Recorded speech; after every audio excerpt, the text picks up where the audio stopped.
Hi guys! Welcome to our vlog. And today is pupunta kami sa bilihan ng ihaw-ihaw.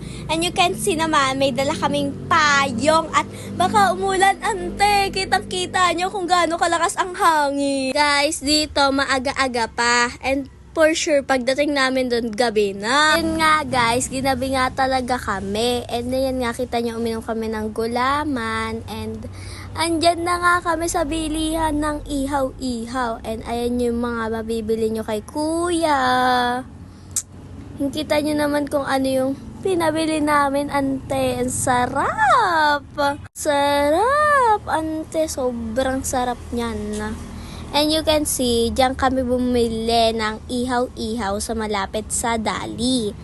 And yan, kumuha kami ng isa and tinikman namin dalawa. Kita nyo naman kung gaano kasarap yan, te. Kaya kung gusto nyo, kung malapit na kayo sa Taytay, dyan na kayo bumili. Sobrang sarap.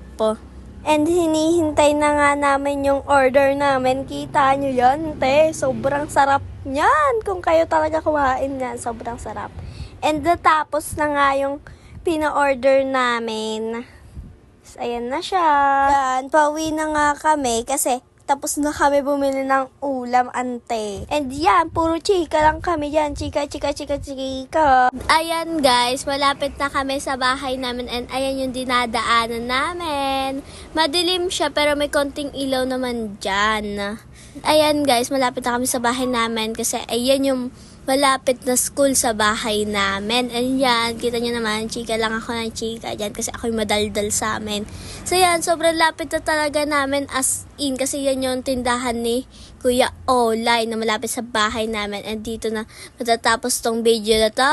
Bye-bye!